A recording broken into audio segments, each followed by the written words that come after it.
There are only two things that we ever fight over, which is love and power. You could argue money is part of that, but I see money as power. I see money as a vessel and a vehicle to something else, and it's an exchange, but it's ultimately power. And we leverage love as a way to gain power. We can pull our power through love. We can even say that love is the most important thing that we fight over. I heard a story years ago from a therapist who was able to help Cambodian refugees that were moving into area that she was living in, and that she was preparing herself to handle whatever situations that they were going to be going through.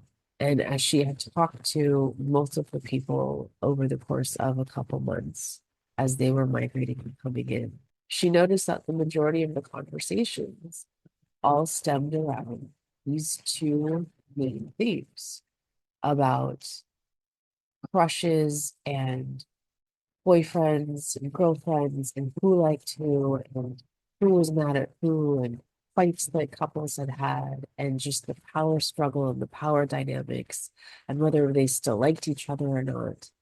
And it had really not much to do with the displacement of their home, but more about these relationships, which were much more important to them.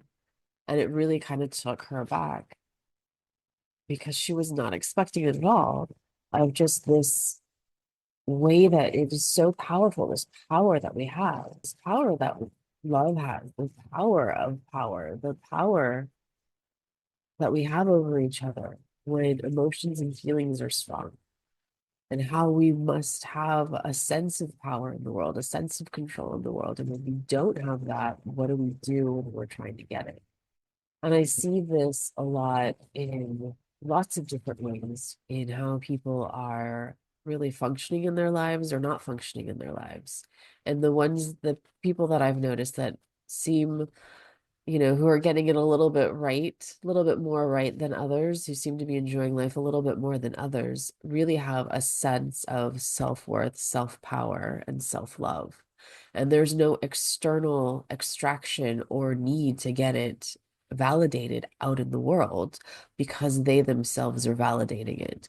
They themselves have a really deep sense of love and nurture and care and how to take care of their needs.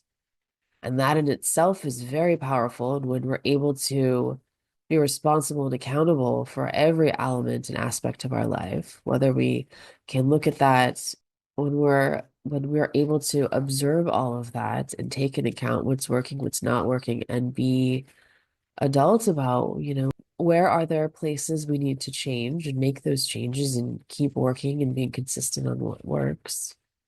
That's very powerful. The fact that you being able to work on yourself and develop yourself and your self-worth and your self development, your self character, who you are, the integrity that you stand in, doesn't matter what anybody says to you or about you, because that doesn't have any bearing or meaning unless there's somebody really important to you. But you also would know because of the work that you do, the effort that you do, the care and consistency and the nurturing that you do for yourself, you also have a really good idea of what you put into you. And not everybody gets to see that. Not everybody will understand the depths of that. So how could they have opinions on you? And so this is how we take our power back, or we don't ever give it out to begin with, and we know how to exchange our own power and our own love in a way that's healthy, that's nurturing, that's reciprocal. Same thing with love. If I love myself fully and I take care of my needs, then everyone else around me, I just get to share in the experiences that I already would have anyway. Or I get to experience and have even more than I thought I could have, but I'm not needing validation or needing anything more than what I could already give myself. And there's certain like deep fundamentals of humans connecting with other humans that's important. And we're finding ways to do that with technology through lots of different ways. But the idea is that, you're bringing people into your life to help share and exponentially grow your life, not because they're pulling or not because you're pulling or they're pulling or there's this codependency that's happening.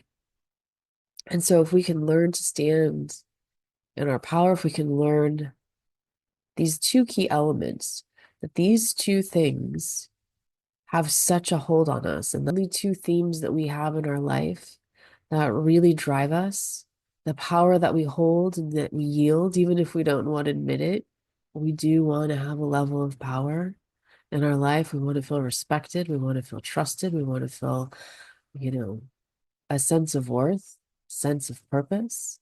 And then we want to be loved. We want to find love. We want to feel love. We want to be in love. We want to be in the mode of love because that's such a powerful fuel of energy and high frequency. We can bring those two things together, we become unstoppable. So as you move through life and you start to feel depleted, drained, think about and look at where it's taking your energy from you, what's pulling on your power, what's pulling from you, and what is it that you need to add a boundary, reconfigure the relationship, put up ways in which you're just even calling your energy back, calling your power back, understanding that you don't have to do things if they're going against you, what you feel is not appropriate. And there's small things like it could just be someone asks you to do something that just doesn't really quite feel right. And how do you kindly answer that and put a boundary up in place? It's up to you. But if we can understand these two very powerful themes that run through everything in our lives, and we can start to understand with the intentions that we act and how we act. Is this with love? Is this me trying to gain more power? Can I stand in my own power and still do the things that I need to do? You're going to start to see energetic shifts happen, and you're going to start to grow your own sense of worth even more. I don't know if there's ever a end cap or some limit to being fulfilled, a way of feeling fulfilled exponentially. We just keep growing and growing. And so the more empowered we feel and how we move through our lives and making these little decisions every day and being intentional with everything that we do, we then can start to design a life that we love. And we can start being the creator and being in that creative role and that creator role in all aspects of our life. My goal here with these videos in this channel is that I'm helping you think about ways that you can expand your life that puts you in the creative seat, the creative role, and knowing that you can design a life that's specific to you and your needs. And you may be 80% there, but there might just be an extra 20% where it's just not quite dialed in yet. There's still hesitation, there's still fear, there's still a little bit of pause because you may not believe that you have the right power, the right elements, the right anything to go do the thing that you desire. It must be there for you.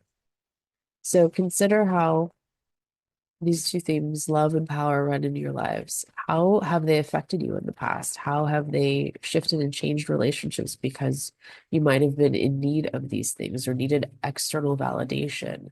And what did that do to the relationship? That whether platonic or romantic doesn't matter. This, especially in work, could be a really good place to look at and where you might want to start evaluating how much power, how much life force, how much energy, thoughts, and emotions you even just use to think about situations. That also takes your power away. And how much love are you giving? And that's a very difficult topic as well of like, how do I give love, grace, and compassion to people that don't feel like they deserve it? And that's where you come in to see what is it that you need to give to yourself and seeing the reflection of the other person and also knowing that you can move away from things. And that's also very much a loving act and changing situations and environments because that's also a loving act if it's really just not working. And knowing that that's the power that you have in creating the life and you'll figure out a way to maneuver through if it's that dire. So think about these two themes and how much are you giving away to how much are you receiving and how much are you giving yourself in the context of how you're designing your life and how you're putting things together. So I hope this video was a benefit. Thank you all for being here. I love you all, and I will see you in the next one. Take care. Bye.